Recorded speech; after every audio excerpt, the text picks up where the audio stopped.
Greetings, family. This is Brother Ron coming to you because we all be in it to win it. And the marathon continues. I just want to give some quick thoughts and observations about what happened recently with Diddy, the three charges, the three indictments that came down against him today, Tuesday, September the 17th, 2024. It's really interesting. I just want to help share some thoughts and a different point of view. Cause I know a lot of people going to be focusing on the sensationalism of what happened on the baby oil, the lubricants, and all that stuff, and the so-called freak offs. I mean, they're making Diddy. Diddy makes Caligula looks like a monk. You know, Caligula, the Roman emperor, who was known for his orgies and all that stuff during the Roman Empire days. Diddy makes R. Kelly look like the 40-year-old virgin.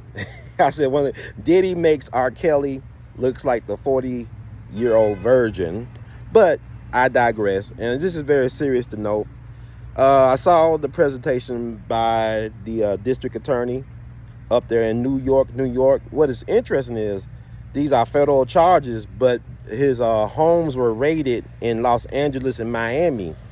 So why didn't the state of Florida or the state of California bring any charges against Diddy? Or is it coming to a courthouse near you?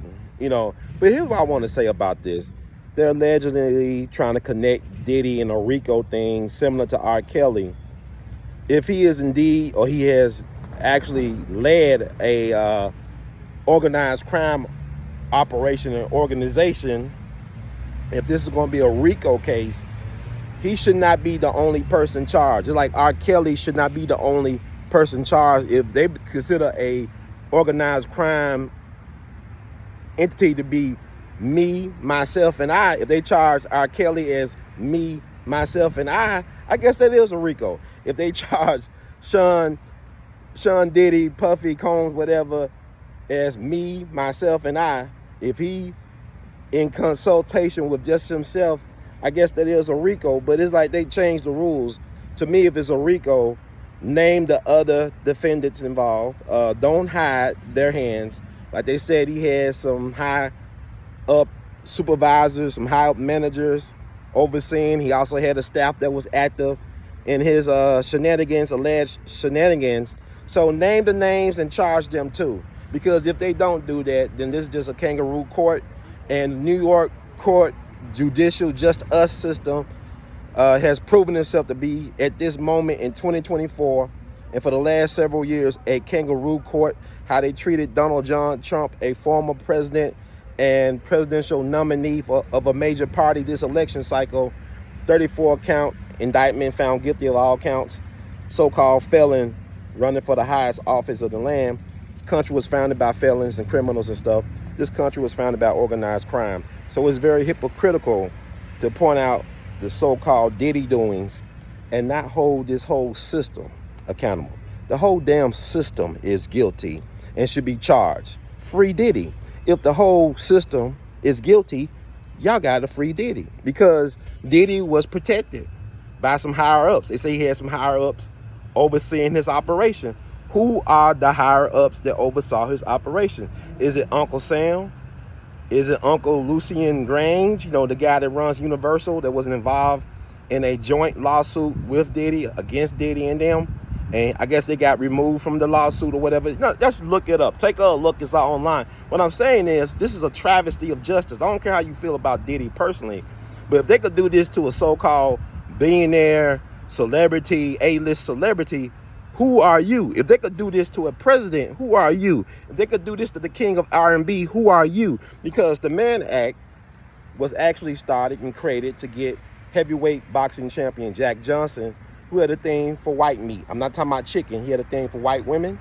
So they said, if you transport white women across state lines, you are guilty. Even though you might be married to the white woman, you are guilty.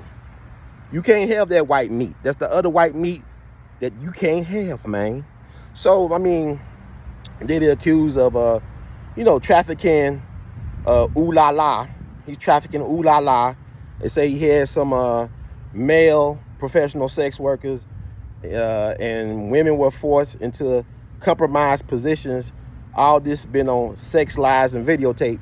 Like what Cat Williams said, he told us Diddy likes to party, but you got to tell him no.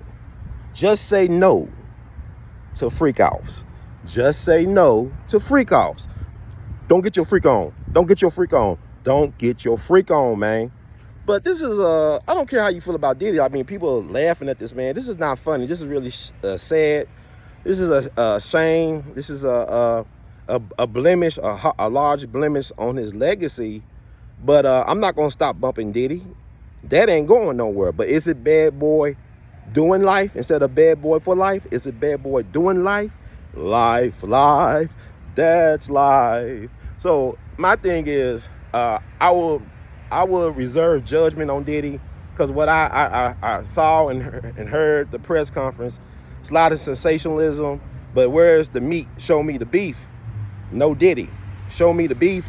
If there's substance in what they're saying, it's a lot of sensationalism, because they know that we as the public, we love the bread and circuses with scissor. You know what I'm saying? We love to dip our bread in all the scissor that's available. The American public are in a daze. They're under hypnosis with social media, witchcraft. I want to know which craft are they going to use to psych up the American people and stoking up emotions, triggering people's traumas and stuff like that.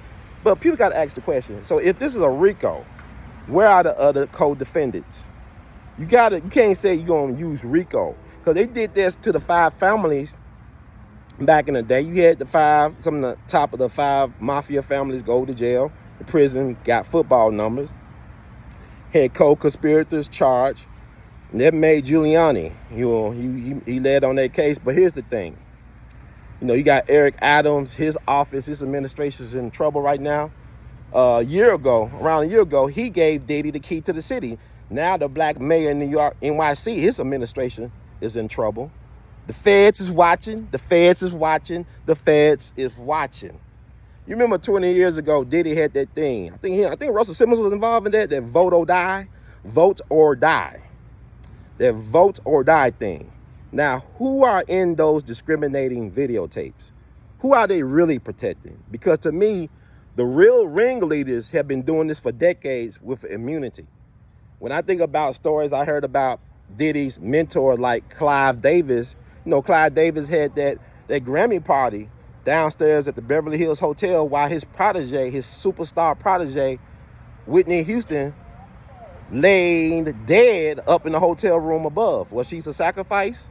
Because he didn't cancel his pre-Grammy party, even though Shaka Khan said she could. I feel for you. Miss I feel for you could not attend that Grammy pre-party because she know about the dirtiness and the evilness of this business. It's like, we watch football or foosball every Sunday, Monday, Thursday, right? People got the nerve to complain about these guys getting any type of pay.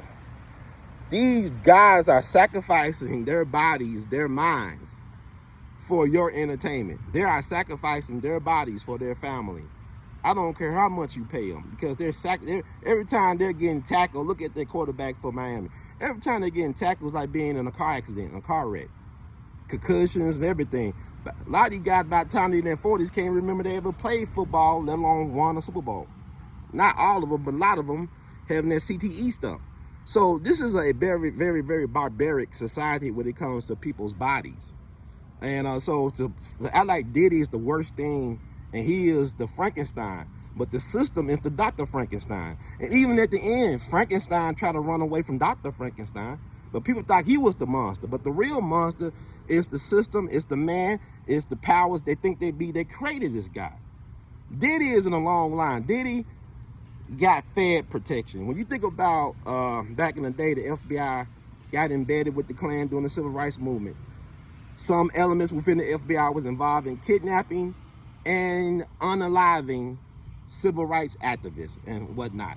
This is documented. They actually hired a psychopathic mob hitman on their payroll. This is the government. This man went around killing a whole bunch of mobsters, but allegedly he was the one that interrogated the good old boys to reveal the whereabouts of the burial place of Mickey Swerner, James Chaney, and Andrew Goodman. That's the Mississippi burning case. But Bobby Dick Gregory played a huge role in that. And that's why we got to tell our stories. Because like Bill Cosby told me, once it get to Hollywood, it's no longer your story. So we got to tell these stories. But with Diddy, I'm going to reserve judgment because people think this is a slam dunk case. Just like in the OJ case, the government was up to no good in the OJ case. Because people come out, OJ did it. Even if he did it, get him, stop planting evidence at the scene of the crime. That's the real scene of the crime, the evidence planting. But maybe, hopefully, Diddy will try and do the right thing. As in Spike Lee, no Diddy. But he actually, came back to the States. He was visiting Uncle Russell Simmons in Bali. A lot of people thought he was going to be a flight risk, but he came back. He knew that they was coming for him because the feds is watching. He turned in his passport. I don't believe that he's a flight risk, but he's going to be spending some time in prison. Hopefully him and A.L.L could connect and do a mixtape or some such. There's a lot of music talent in these federal pens. The feds is watching. The feds is listening. But what I'm saying is, well, people got to understand, what does Diddy know? Diddy's like the Jeffrey Epstein of hip-hop right now. Why are they trying to lock this man up before he gets his day in court? What does he know? What did the feds uncover or recover when they raided his homes? What's on those videos? Who are in those videos? Who are his higher-up supervisors, his managers, his handlers?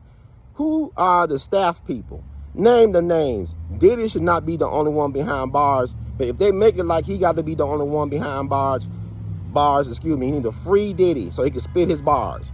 Free Diddy so he can spit his bars. Free R.Kelly. This is not justice. This is just us.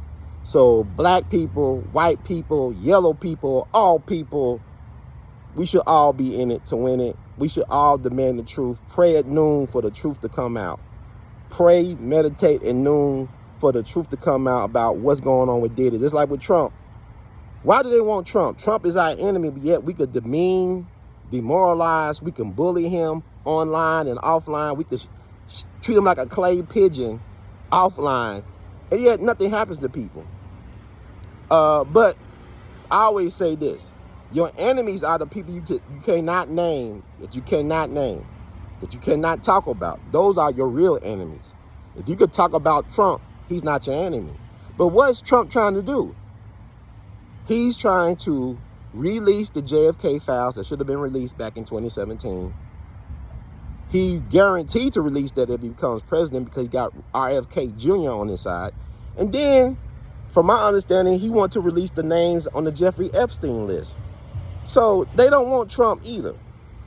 So people, ask yourself what is going on and can you really handle the truth? This is Brother Ron. That's for food for thought. But don't forget also, sex is interesting. Sex is a taboo topic even in these very weird times. But it was a black woman prosecutor that brought down mob boss Lucky Luciano. He was facing white slavery charges, the Mann Act, which was made from Jack Johnson, transporting women across state lines for immoral purposes. He was a gangster pimp, mob boss, but it was a black woman that created the blueprint to bring him down, Eunice Carter, who was a B1 Black First Foundational Black American woman, and she was born July 16th, like my other Black History dream girl, Ida B. Wells Barnett. But it was her that brought down one of the most powerful mob bosses in American history, and her boss, Thomas Dewey, the lead DA in New York, got the credit. He was able to become governor on that case, as well as run unsuccessfully, not successful in running for president back in 45 and 48 against FDR, Franklin Delano Roosevelt, and also Harry S. Truman. But I question if he actually lost to Truman, because there's a famous photo of Truman holding up Dewey defeats Truman in the headlines of a newspaper. The fix is always in, and both sides cheat. See how it works? But if they give Diddy 3 indictments, they gave Donald Trump 34 counts, convicted. He still is running for president and may win if they don't rig it too hard in a landslide. Take care. God bless. This is Brother Ron. Keep on producing and pushing. One love. and we love you madly.